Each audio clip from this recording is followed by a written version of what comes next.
Bonjour chers élèves, aujourd'hui nous allons faire English Language. Nous allons essayer de voir qu'est-ce qu'il faut savoir sur les règles grammaticales. Je vous demande de rester jusqu'à la fin parce que vous ne serez pas déçus. Vous avez toujours vu trouver l'anglais très difficile. Mais après cette vidéo, je vous rassure que vous serez agréablement satisfait.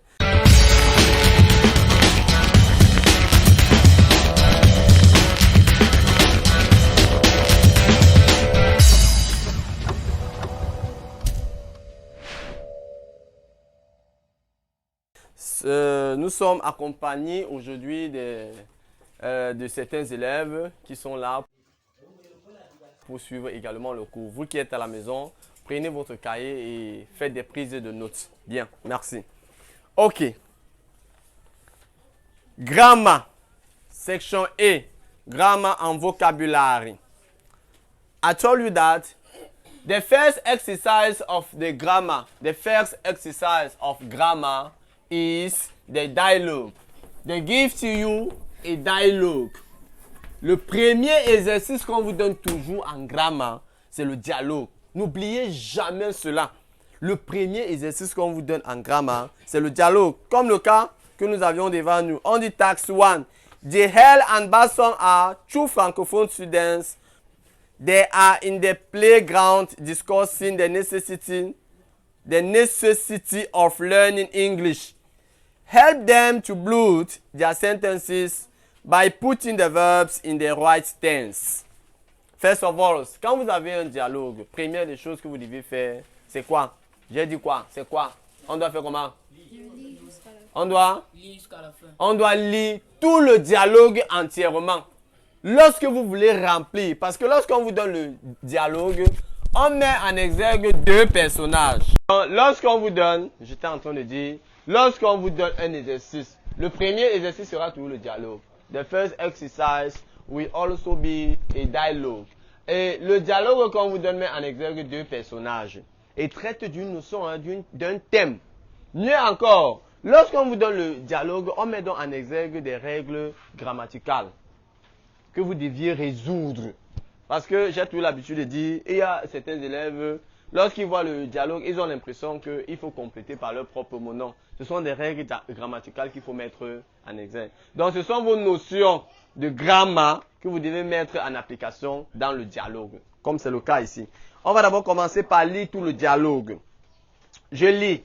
Basson, hello, Jehel. I not see you yesterday during the English class.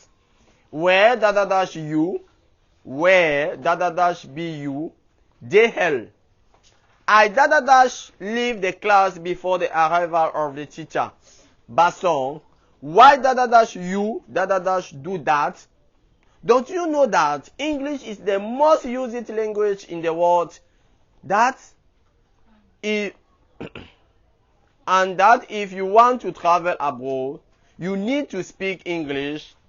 By the end of August, you succeed in your baccalaureate exam. What will you do if you admitted in a prominent Anglo-Saxon university in Cameroon or outside? You miss that opportunity because of a language barrier. Jehel. No, I wouldn't. I think that from now on, I will stop disregard English and start taking the learning of English as a serious matter. Thanks for your advice, my friend. Quand vous lisez tout le dialogue comme ça, vous avez la possibilité d'avoir dans l'idée, les idées. C'est-à-dire qu'en complétant, vous serez en train de compléter en connaissance de cause. Quand vous voulez donc compléter la première phrase, chacun a son exemplaire, n'est-ce pas? Très bien. Vous voulez compléter la première phrase. Nous sommes là. On dit Basson. Basson prend la parole. Il dit, hello, Jehel. I not see you yesterday during the English class. Where be you? Très bien. Voilà où ça devient intéressant. Première des choses que je remarque,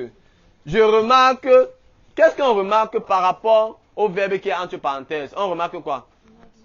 On remarque que, généralement, quand on met entre parenthèses, qu'est-ce qu'on voit? on peut souvent mettre si, n'est-ce pas? Mais dans le cas d'espèce, on remarque quoi? On remarque que le verbe est précédé de not. Donc, lorsque je vois entre parenthèses le verbe qui est entre parenthèses, lorsque le verbe qui est entre parenthèses est précédé de not, cela voudrait dire que la réponse doit être sous la forme négative. Voilà la première chose, première remarque. Maintenant, j'ai la phrase Hello, DL. Voilà la phrase. Dash, not see you. Dash, not see you. Yesterday. J'attire votre attention. Yesterday, during the English class. English class. Très bien. Rappelez-vous, on avait dit quoi? Pour mettre un verbe sur sa forme correcte, on cherche quoi dans la phrase? On cherche quoi? Indicateur de temps. C'est ça, alors, il dit l'auxiliaire. Je ne comprends pas. Lorsqu'on veut mettre un verbe sur sa forme correcte, on cherche quoi dans la phrase? L'indicateur. On avait défini l'indicateur comme étant quoi? Comprenez bien. On avait dit que, on dit bien, put the verb in the right tense. Mettez les verbes sur leur forme correcte.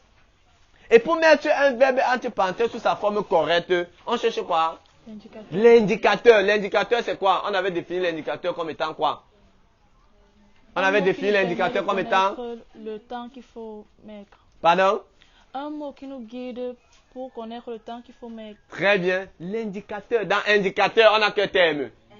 Indiquer. Quand tu pars chez ton petit ami pour la première fois et que tu ne connais pas la route, tu commences à faire comment? Hein? On t'indique, n'est-ce pas? Quand tu arrives, on dit que pars comme ça. Voilà, pars comme ça. Non, arrive là-bas, après la boutique là, tu vas. C'est ce qui se passe, n'est-ce pas? C'est la même chose ici. L'indicateur, c'est un mot ou un ensemble de mots. Ce n'est pas seulement un mot, hein. C'est un mot ou un ensemble de mots qui me permet de savoir le temps verbal de la phrase. Ou bien mieux encore, qui me permet de savoir à quel temps je dois conjuguer le verbe dans la phrase. Dans ce cas d'espèce, quel est l'indicateur? Yesterday. Toi, l'indicateur c'est quoi? Pardon?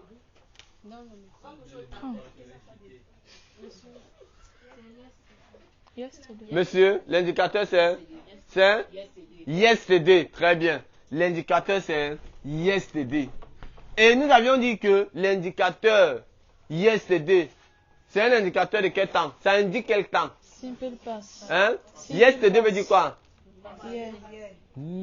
Yesterday veut dire quoi? Hier. Hier c'est quoi? C'est le présent? C'est quoi? C'est le passé. Très bien. Ça commence ça devient très intéressant. C'est même très intéressant. Le simple past. Je suis donc là. Le verbe est au simple past. On avait donné d'autres indicateurs du simple past. Il y a yesterday. Il y a quoi d'autre? Il y a yesterday. Il y a quoi d'autre? Last time. Hein? Last time. Last. Il y a yesterday. Il y a last. Il y a quoi d'autre? Il y a ago. Il y a quoi d'autre? It is high time. Suppose that. Imagine that. Vous voyez comment vous ne lisez pas? Vous voyez? J'espère que vous qui êtes à la maison connaissez au moins ça. Parce que si vous êtes comme les élèves que j'ai devant moi ici, là, ça veut dire que c'est grave. On va créer une association pour vous mettre ensemble. Parce que normalement, les indicateurs du simple past sont yesterday, ago, last, it is high time, suppose that, imagine that, wish. Très bien. Ça veut dire que quand on dit imagine that, par exemple, en anglais, when we use imagine that, the verbs must be conjugated in the simple past. That is the rule. The rule says that when I have the verb, when I have imagine that, the next verb must be conjugated in the simple past. C'est ce que la règle dit. Pour un petit rappel, on avait dit comment conjuguer-t-on un verbe au simple past? Pour conjuguer un verbe au simple past, qu'est-ce qui se passe? Il y a l'auxiliaire pour le simple past. We add ed on the end of the Pour verb. conjuguer un verbe au simple past, première des choses, nous devions savoir que quand j'ai dans une phrase imagine that, le prochain verbe doit être conjugué au simple Au simple. Passe. Très bien. Bien. Maintenant, je me rends compte que c'est le simple passe qu'on veut ici. Normalement, s'il n'y avait pas de note dans la phrase, le simple pas de tout ci, c'est quoi? So. C'est So. le simple pas de tout ci. Avec le simple passe, on a deux types de verbes. C'est ce qu'on a dit. Deux types de verbes. On a les regular, Verbe. très bien, et les Irrégular verbe. irregular verbs. Et nous avions dit que les regular verbs, tous les regular verbs au simple passe prennent ED. Et les irregular verbs, on les bûche par cœur. Très bien, on les bûche par cœur. C'est vrai qu'il y a certaines formules qui peuvent nous permettre de facilement trouver le simple pas de certains irregular verbs. On avait dit quoi? Lorsqu'un verbe se termine par EAR et qu'on veut donner son simple passe, on change EAR en ORE. Par exemple, je peux vouloir donner le simple pas du verbe to tiens. To tiens. Simple pas, ça va donner quoi? Ça va donner tort. Si je veux donner le simple pas du verbe to wear, simple pas, ça va donner war. Le verbe qui fait l'exception dans cette logique, c'est le verbe to hear, qui donne quoi? Hear, avec D à la fin. C'est le seul verbe qui fait l'exception. Mais mis à part ça, tous les autres verbes qui se terminent par EAR forment le simple passe en changeant EAR par ORE. Il y a plusieurs formules comme ça. Pourquoi on dit regular et irregular verb? Il y a des gens qui ne savent pas. Regular verb veut dire quoi? Les verbes réguliers. Quand on dit d'une fille qu'elle est régulière chez son gars, ça veut dire quoi? Elle va chaque jour. Elle va même pas chaque jour. Elle dort là-bas. Nous sommes d'accord, n'est-ce pas? C'est la raison pour laquelle tous les regular verbs vont être sur la même formule, ED. N'est-ce pas? Exemple d'un regular verb. Si on prend l'exemple d'un regular verb, on a quoi? On a to finish. Le simple pas de to finish va donner finish. Très bien, tout simplement. Mais dans ce cas, est-ce que je peux mettre sort? Dans le cas que nous avions ici là, est-ce que je peux mettre sort? Je ne peux pas mettre sort, pourquoi? Parce qu'on a not. Il y a des gens qui ne comprennent pas. Et si vous ne comprenez pas ici, je ne sais pas où vous allez comprendre. Il faut bien ouvrir les oreilles. Ouvrez vos oreilles. Lorsque je vois dans une entre parenthèses, le verbe est précédé de not, comme c'est dans le cas-ci, je dois savoir que la réponse doit être sur la forme négative. Et on avait déjà parlé de ça ici. Le negative form. Pour mettre une phrase sur la forme négative. Le negative form. Pour mettre une phrase sur la forme négative. Comprenez bien. Pour mettre une phrase sur la forme négative, rien de plus simple. Le negative form, c'est une notion capitale en anglais. Parce que si vous ne connaissez pas ça, vous ne pouvez pas mettre la réponse de ceci. Le negative form, c'est quoi? La phrase se présente sous forme de sujet, verbe, complément. La phrase se présente sous forme sujet, verbe, complément. Pour marquer la négation en anglais, on voit quel terme? Quel mot? Not. N'oubliez jamais. Pour marquer la négation, on voit le terme not. Très bien, on voit le terme not. Maintenant, pour mettre sur la forme négative, ce qui m'intéresse, c'est quoi? C'est le verbe. Ce qui m'intéresse, c'est le verbe seulement, uniquement le verbe.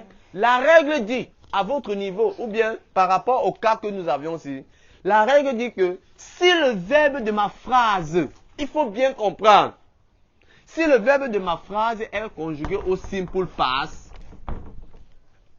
comme dans ce cas, par exemple, student, je suis dans ce cas, student wrote exam. Student wrote exam. Si le verbe de ma phrase est conjugué au simple past, voici le sujet, n'est-ce pas? Voici le verbe. Voici le complément. Le sujet est à quel temps? Au simple past, n'est-ce pas? Lorsque le verbe est au simple past, pour avoir la forme négative, la règle dit que c'est uniquement le verbe que je transforme.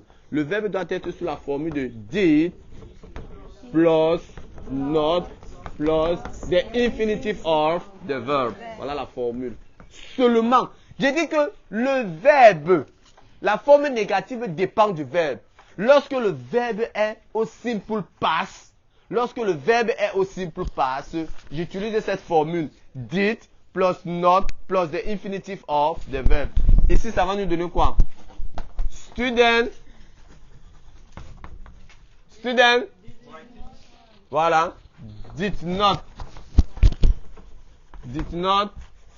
write. Voilà. Parce que l'infinitif de wrote, c'est quoi? Write, n'est-ce pas? Voilà. Exemple. Très bien. C'est bon pour tout le monde? Maintenant, quand on revient dans notre cas d'espèce, comprenez bien.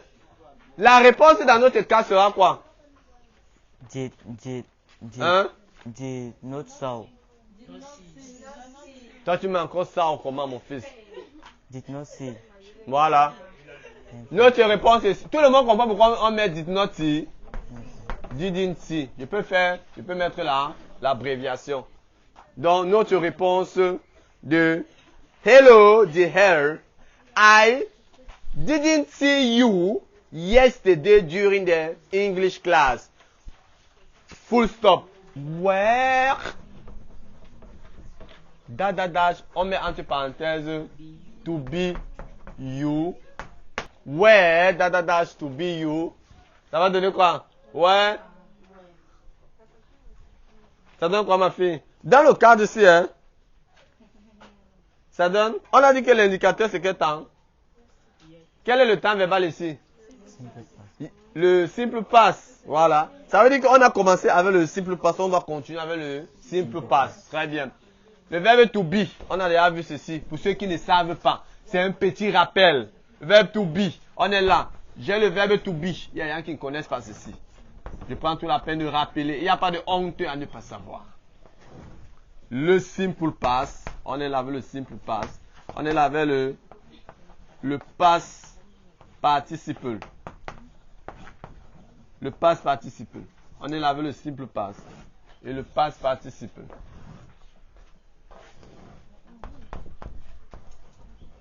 Quel est le simple pas du verbe to be? Le simple pas de to be. Ah. Le simple pas du verbe to be, c'est was or were. Was quand c'est la première personne et la troisième personne du singulier. Première personne du singulier, troisième personne du singulier. Were lorsque c'est le pluriel. N'est-ce pas? Ou la deuxième personne du singulier. Bon, dans ce cas, comme on a you là, you, bon, on continue d'abord. Quel est le simple past de to have? Had. Très bien. Quel est le past participe de to be? Been. Been. Il n'y a pas de honte à ne pas savoir. Quel est le past participe de to have? Had. Ça ne change pas, ça devient toujours had. Très bien. Donc, dans ce cas, comme on veut le simple past de to be, on va mettre quoi? Where. Where were you? C'est bon? Très bien. Where were you? Dès la première phrase, on se rend compte que l'accent est déjà au passé. C'est ça, n'est-ce pas? Dès la première phrase, on se rend compte que l'accent est au passé. Et lorsque je lis un dialogue, dès les premiers moments, je peux déjà savoir le temps verbal que je dois utiliser dans mon dialogue ou bien pendant mon dialogue. On dit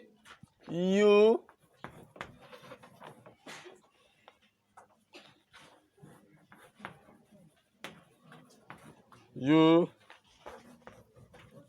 that opportunity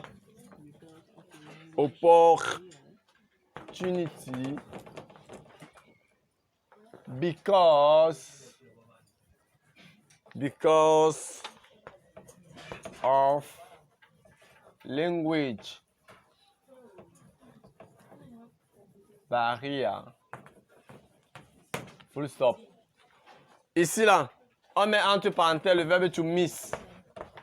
Comme on reste dans la condition, comme la phrase qui précède commence par if, dans la phrase qui précède, on a if qui marquait la condition. Et quand je vois la suite du dialogue, Jehel répond à basse son en disant no, I will not.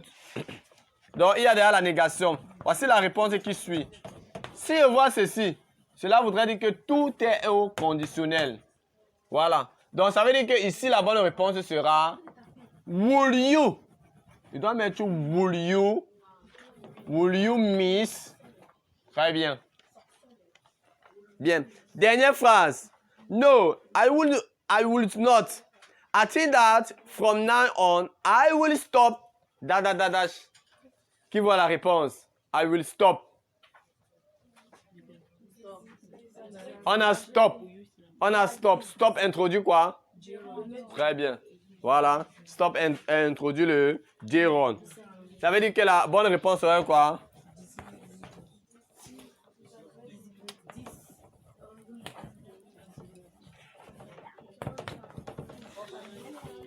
Disregarding.